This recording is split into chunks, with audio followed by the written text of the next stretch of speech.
I'm John McElroy, and on Autoline this week, we'll be talking about the new book, Engines of Change, which spotlights 15 historic vehicles and their impact on American culture. Not only will I be joined by the book's award-winning author, Paul Ingrassia, but my journalist panel includes Drew Winter from WardsAuto.com and Todd Lassa from Motor Trend and Motor Trend Classic. Stay tuned for some talk about some very classic cars.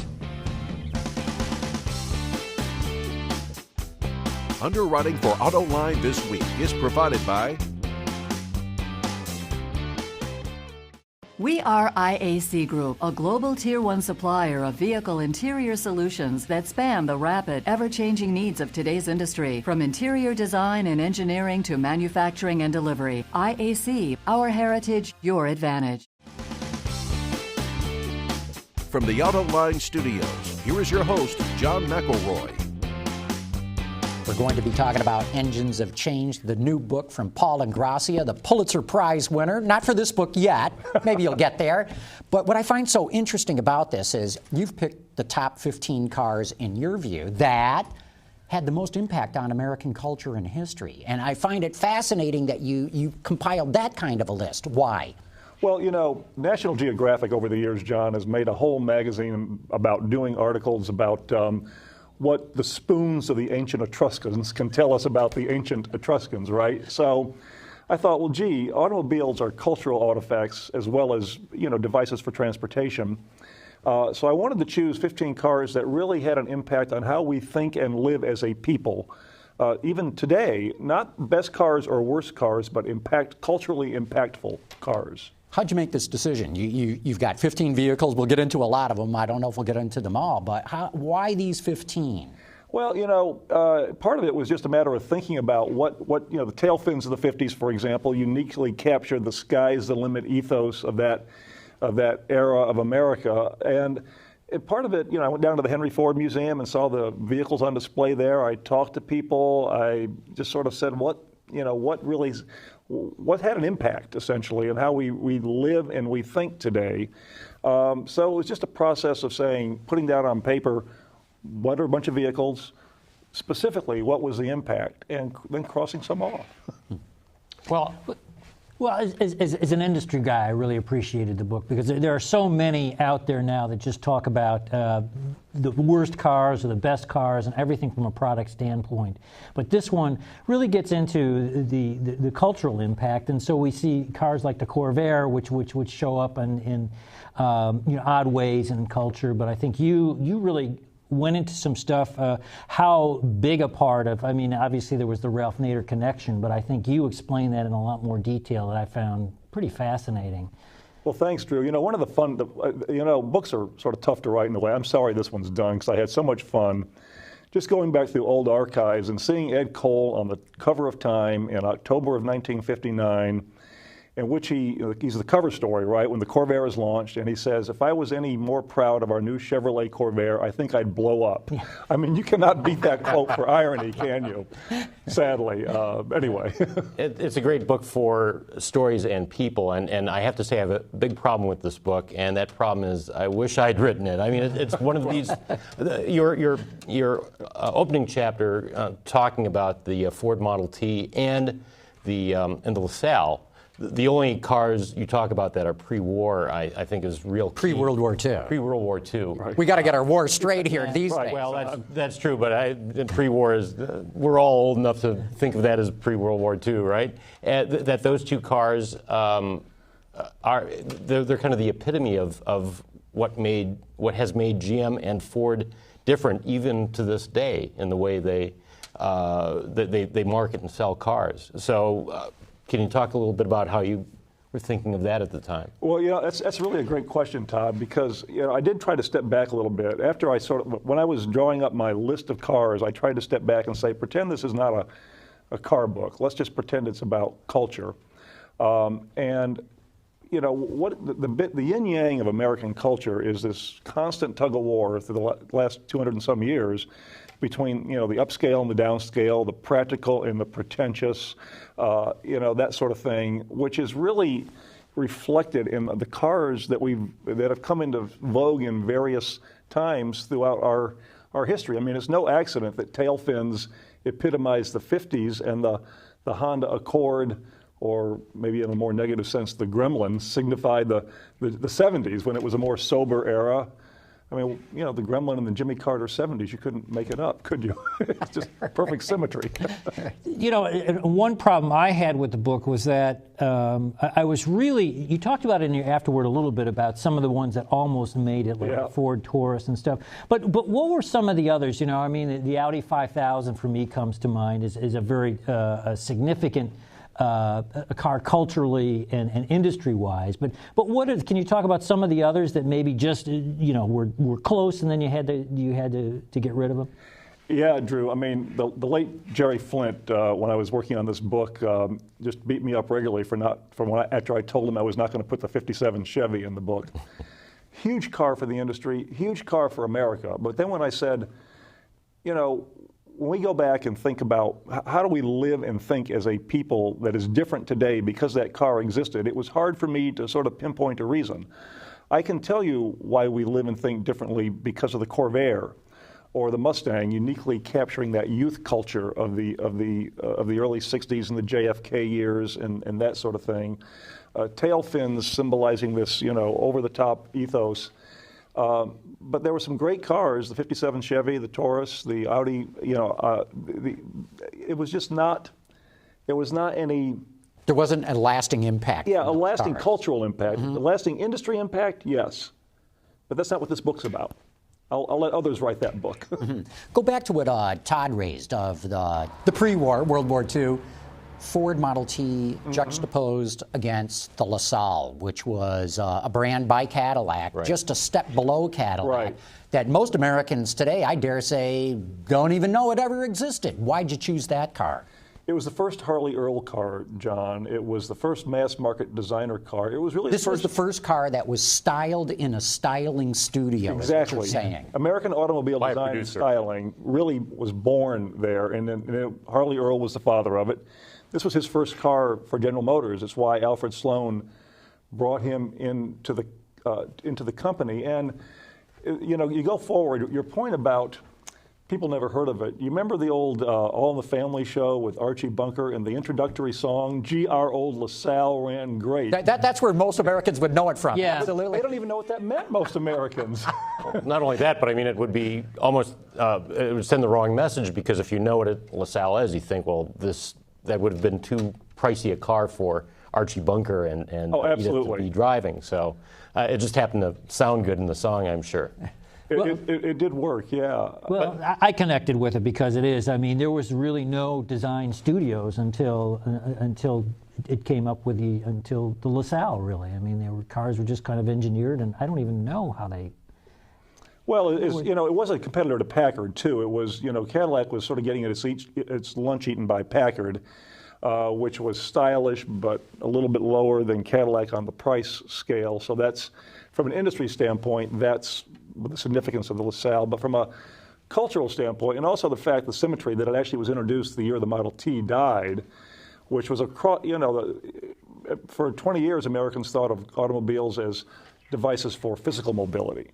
All of a sudden, the LaSalle comes along and Alfred Sloan comes along, and automobiles are a device for social mobility.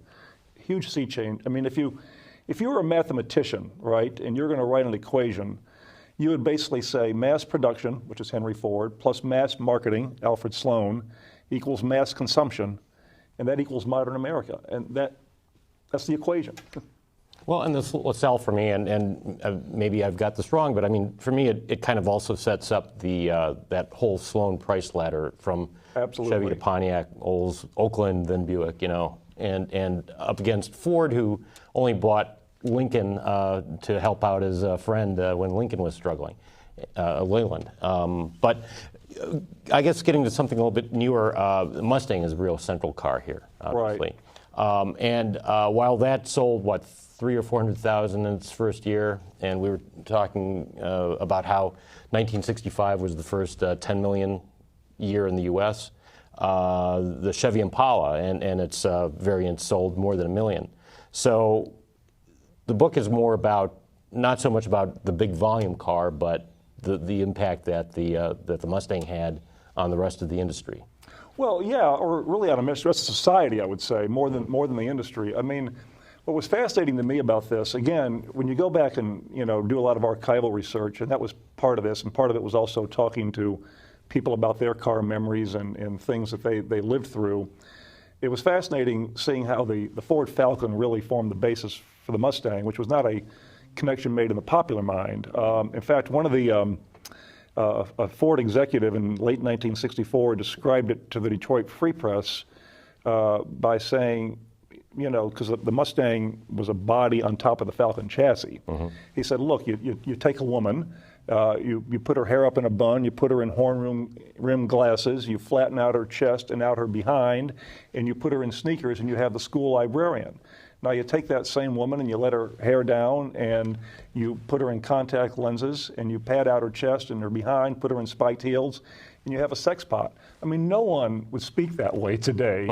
So it was sounds like Mad Men. Yeah, exactly. I was thinking the same thing. Or the great ad for the Volkswagen microbus in 1963, a full-page ad that said, "Do you have the right kind of wife for it?" Yeah, right. I mean, no one would do that today. But the fun of this was sort of seeing how people thought and lived back then. And you didn't choose the Volkswagen Beetle or the microbus. No, they're in the book.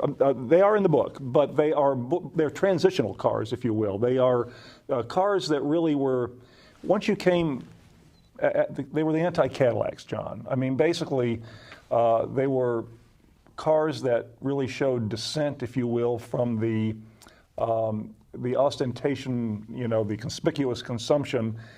They were non-conformity cars.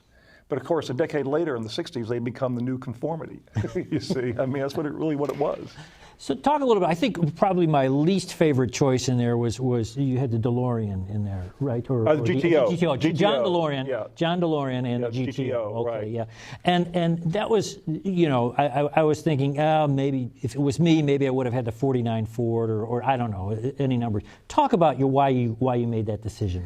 Well, if you look at this, again, step away from cars just for a minute. If you look at the 60s, there were two parts of the 60s. There was the first part and the second part, which you can define as the good 60s and the bad 60s, basically. So the good 60s was, civil rights, okay? It was the Beatles and it was the Mustang. The late 60s were urban riots, okay? It was the Rolling Stones, not the Beatles, and it was the GTO, the bad boy car. Now, the truth is the Mustang and the GTO actually were introduced in the same year, but the Mustang flowered before the GTO did. So I just thought these two cars sort of captured the sort of the tug of war between the good half of that decade and the bad half when things, frankly, went off track in a lot of ways in this country. The Pontiac GTO was pretty ephemeral, though, in comparison, wasn't it? And Absolutely. Would you consider that also Absolutely. fits in with the late 60s, with what happened there? Yeah, definitely. I mean, the GTO throughout its lifespan, never sold as much as the Mustang did in its heyday in 1 year, and 500,000 cars, and I think in '65 and that sort of thing. So, well, and then insurance and gas prices and emissions killed. Well, the funny thing was, back in those days, I talked to a guy who was an early GTO owner when he was a boy racer in Livingston, New Jersey, and he said that when he first got his car, he was shocked that he got a compact car discount because the insurance companies didn't keep computerized records back then. It was a compact car. 7 years later, they caught on. And so you'd have guys buying a GTO for $3,000 and paying $1,000 a year insurance, and bam, that was the end of that. Yeah. You have two foreign cars that you've picked here, the BMW 3 Series and the Toyota Prius. But let's start with the 3 Series. Why did you have that as one of the cars that really had an impact on American culture? Yuppies. Okay, I mean, in 1985, there was a group of well-heeled young people out in San Francisco that threw a black tie event, a yuppie cotillion, they called it. The suggested dress was black tie with Nikes, of course, because these were yuppies. And they expropriated the BMW logo, unauthorized, of course, and said it stood for beauty, money, wealth. Okay, that I'd never heard of before. Well, so here's, I mean, it was this whole. There was two things. It was a new form of ostentatious consumption. In other words, it wasn't showy ostentatious like tail fins was. It was functional luxury, which really set the scene for a whole lot of things in our society. I mean, sound dampening, vibration dampening Rossignol skis, and all that kind of high tech. Remember those first metal tennis rackets, that years ago and all that? So this whole functional performance revolution, as opposed to showy performance, really, the 3 Series captured that beautifully, actually. Well, yeah, 3 Series. Well, I was going to say it's a credit to BMW that it actually survived all that, really, and didn't become. Well, it's still kind of a yuppie car, whatever yuppies have become since then. Not only the 3 Series, but the entire BMW lineup. Well, the fun part of that chapter, by the way, was, because the Beetle and the microbus, talking to some people who in their 60s were in college, right? They were hippies with, the whole thing, driving Beetles and buses around. 20 years later, they're corporate lawyers driving Beamers. So their personal journeys were hippie to yuppie. Their vehicular journeys were, Beetle to Beamer. It's just parallel. Didn't the yuppie kind of steal the Beamer away from us enthusiasts who who loved the early cars for what they were, for being nice, tight handling, sporty sedans? Absolutely. There are a lot of, absolutely. It was stolen, but BMW loved it because it meant more sales. Yeah. And, that's a great point that you made, Drew, is that hasn't hurt BMW's cachet. No, they managed. That could destroy some brands. Yes, they managed to navigate around the sort of the style or the fashion element that inevitably goes out of style. They still somehow managed to maintain really the fundamental brand image. Well, they're great cars in the end. I mean, let's face it. Okay, Prius. Let's talk about that, because it is a good-selling car, but it's the only hybrid that sells worth anything. Right. Why the Prius in the book? What's its impact on American culture? Well, I think it sort of got us thinking about automotive transportation and personal mobility in different ways, sort of blending the personal freedom of the automobile with more, with this whole environmental consciousness, if you will, which sometimes is overdone, let's be honest. In fact, one of the things I ran across in the book, so in the March of 2007, there's a guy arrested on the freeway in the Bay Area for going more than 100 miles an hour in his Prius. And this comes to the attention of a guy who writes the car column for the San Jose Mercury News. Mr. Roadshow is the name of the column. And he's very interested in this. He hops on the story because the guy who was arrested was Steve Wozniak, of course, co-founder of Apple Computer. So he fires off an email to the Woz and says, well, is it true you're arrested for going 105 in your Prius? And the Woz fires back an email, says, not true, 104. So there's this online dialogue about the incident between the two. And finally, Mr. Roadshow says, well, how did the Prius, feel going at that? How did it handle going at that speed? And the Woz fires back an email that says, well, not bad. It was kind of like my Hummer. so, I mean, you have this, I mean, it's like having a Mac and a PC, dare I say it. Right. What was it about the second generation Prius that made it so much more popular than the first? Maybe it was production constraint, but is there anything else going on? Yeah, it was bigger. You could fit a family in it easily. Not as ugly, or not as certainly ugly. more attractive. But doesn't the look enhance it, just because non-car people can identify it at 50 paces for what it is? There's a reason they call it the Pious, Todd. Yeah. Okay. I've seen that episode. I love that episode. Yeah, South Park. South Park, and also Curb Your Enthusiasm. Yeah. Played a starring role on that show too, the HBO series. But I think the distinctive look, as opposed to a Camry hybrid, the Prius let you sort of wear your environmentalism on your sleeve, and so there you were. I mean, but the first generation car, if you see them these days, they're not attractive. Awful. Well, they were just based on the old Echo, which was not a good car to begin with. Right, exactly. It was the old Echo. Yeah. And the other thing, Hollywood caught on to it too. In 2003, don't forget. I mean, basically, stars were just lining up at in the Oscars to be photographed arriving in their Prius. I mean, it was like. They were dedicated to the environment as well as, impossibly white teeth and all that stuff. Well, but to your cultural theme, I mean, that really kind of does emphasize it was another way for people to express themselves with their car. I mean, a new way, which is, like it or not, I mean, it's interesting how. Yeah, it seemed to be the most significant car really in the last 10, 15 years, essentially, because it was so different. Although, going back into the history of hybrids, TRW had actually a working hybrid in the 70s. There was a car in the early years of the 20th century in Chicago called the Woods Interurban that had two engines, an electric engine for around town and a gasoline engine for between cities. But swapping engines was, was like more trouble than even parallel parking. So they look. Delco Electronics showed me a Chevy Caprice hybrid. I would say this was around 1994 with lead acid batteries in the trunk. But they were claiming 30 miles to the gallon with this Caprice back then. And in fact, if you look at it, Ferdinand Porsches, the first string of cars he designed were all lower Porsches, and they were all hybrids or electrics. They were all hybrids, exactly. This is 1900, 1901 that we're talking about. But that was, of course, before modern electronic engine controls. That was before modern electronic anything. So that plus high gas prices made the Prius more, more commercially acceptable. Paul, as you look through this whole history of what you've captured here, is there anything that really stands out that there's certain things common to all these very different kinds of cars that have made them so significant in culture and history? Well, that is a great question, John. And I think one of the things is these cars largely reflected the vision of one person. They were not designed by a committee, and usually that person had to buck the system.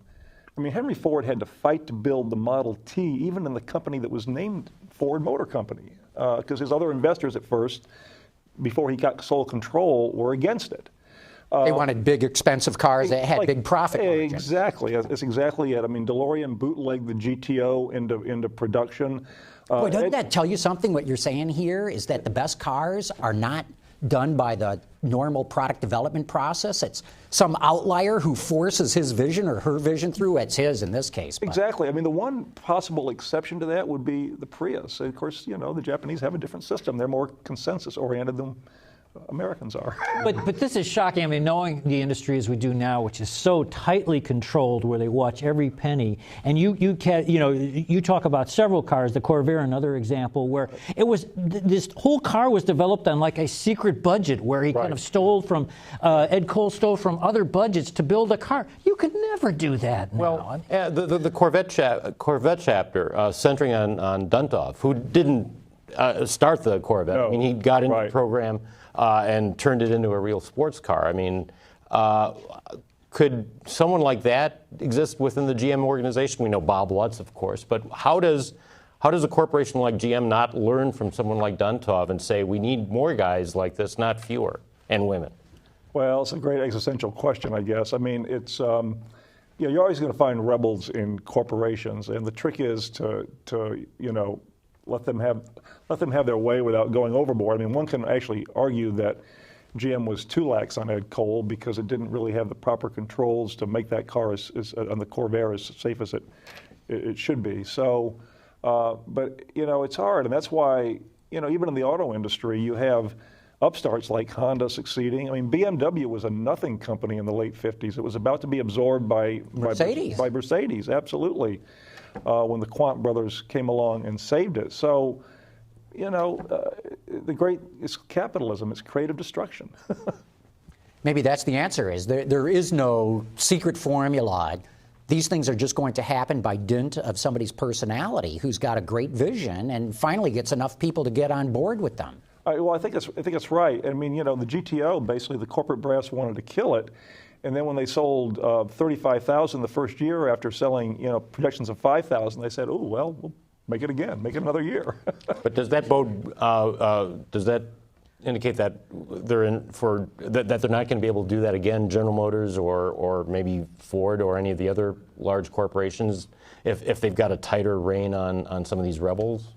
Well, so another way of asking that question is, where's the 16th car going to come from? Because this has 15 cars in it, and could be Silicon Valley. It might not even be a car. I mean, maybe the next car that shapes the culture will be a concept like zip cars that, it's got people sharing and, I mean, I don't know. Well, one day, we have a merger between eHarmony.com and zip cards and, social networking in cars. Yes, we will. Yes. Yes, we will. That's the easy answer. Yeah. But I think that the next big breakthrough is going to be with autonomous cars. And whoever builds the first car that can completely drive itself is going to end up in the reprint of this book somewhere down the road.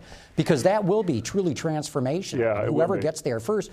is going to be in the book. But to your point, it might be Google that brings that technology to market, not one of the automakers. That's right. It might well be. I mean, you have the world is so fascinating these days with the, we have the cars, which are still a huge force in our society, but more and more there are, computers and electronics and all that stuff. And frankly, the atmosphere for innovation in Silicon Valley has been, what it was in Detroit a century ago. No question about it. In fact, a lot of people have said that Detroit was the Silicon Valley of its day with the amount of innovation and research and development going on here. Absolutely. But that was then. Well, there's a lot of good stuff going on. There is, but it's not at the heyday it was back in the teens and the 20s. No, the critical mass of it is not, is more in Silicon Valley today, obviously. Listen, Paul, it's been great. I want to recommend this book for everybody who's watching, Engines of Change by Paul Ingrassia. Pulitzer Prize winner, not for this book, but who knows, maybe he'll get there with this one too. Todd Lassa from Motor Trend, Drew Winter from Ward's Auto. I want to thank you both for being here too. And we'll be back here next week for Autoline This Week. Underwriting for Autoline This Week has been provided by We are IAC Group, a global Tier 1 supplier of vehicle interior solutions that span the rapid, ever-changing needs of today's industry. From interior design and engineering to manufacturing and delivery, IAC, our heritage, your advantage.